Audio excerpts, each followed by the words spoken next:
Okay, the one back here, this one is Todd's. There's another one from Mastery. There's another one from Mastery over there.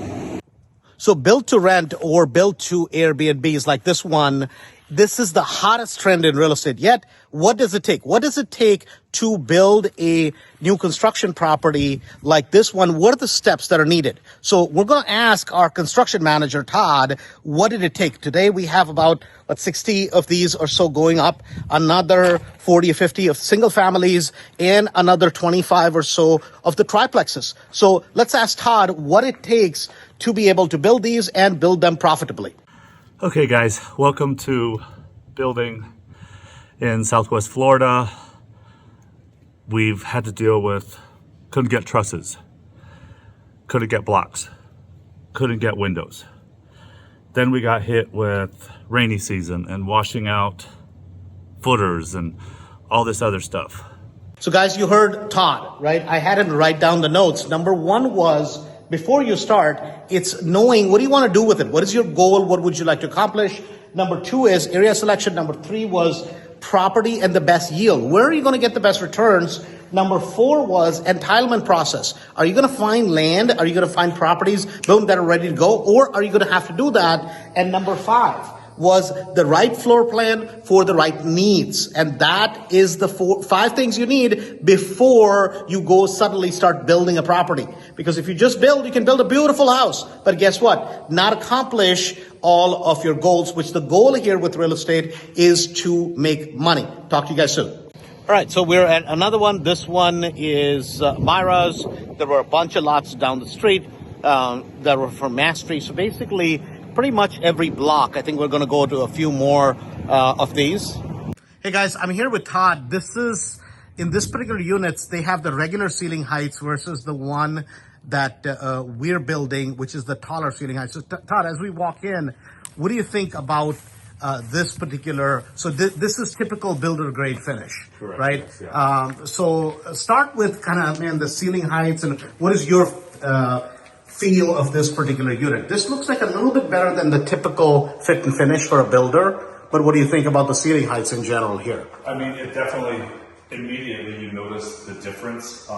They minimized it or mitigated it a little bit because the walls and the ceilings are all the same color and the trim, but you notice how much lower it feels when you walk in as opposed to the ones that we built. As soon as you walk in, and that's not just our opinion, that's people who have walked in for the first time, they have the exact same reaction.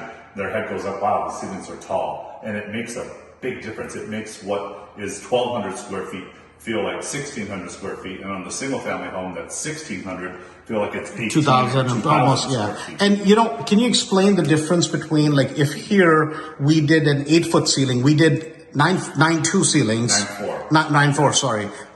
What's the difference in terms of money-wise? Because that's the big thing people are surprised by. So essentially, it's 2 more courses of block, which that runs about $1,000 right there just in the block material. Then you've got drywall, you've got lumber costs. So we're really probably talking material cost, maybe another $5,000, $6,000 total. But the visual impact feels like it's $20,000. Right. Yesterday, you know, we had like all these people, 20, 30 people from Mastery, right? Obviously, we don't have that many chairs, but it wasn't like, oh my God, we're stuffy. No. Just because the feel of the ceilings. Yeah. And a lot of times that's really, really important. That feel factor, right? For $5,000, you get a feel factor of much more volume. Yeah. I mean, with nearly 30 people in just the common living space, the kitchen, the living room area, it did not feel crowded at all. Right. You know what was funny was I noticed Mark in there, right? Oh, I mean, this dude is a big guy. Not only is he tall, NFL player, he's right, probably close to 7 feet tall. Yeah, I know,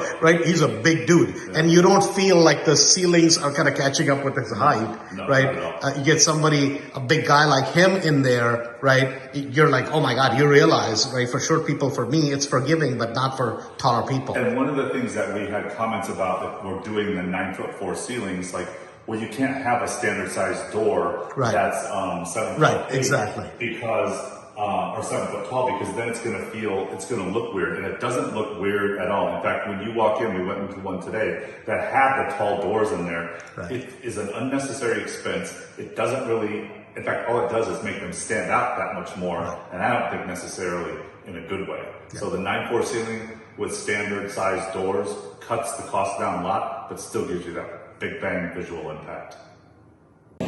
So since we're going around, I thought I'd give everybody a tour of, so this one is SEMA's lot. We're going to go to a bunch of different ones and kind of show the amount of progress that's been going on with all the lots from Mastery Elite, because now every literally other street we have properties that are going up or the structures are already up from Mastery Elite.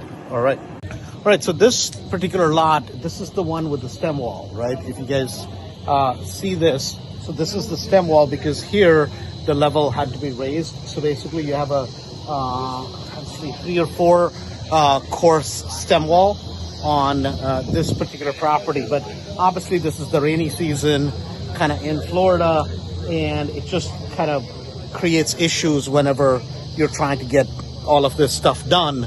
But this is a different example. So you have 3 types of footings here. You have, foundations, you have the monolith, you have the deepened footing, which is the deeper part of the monolith, and then you have the third one, which is this one, which is called the stem wall foundation. So you pour the foundation, then you put the stem wall on it, then you fill the cells, and then you pour kind of the slab.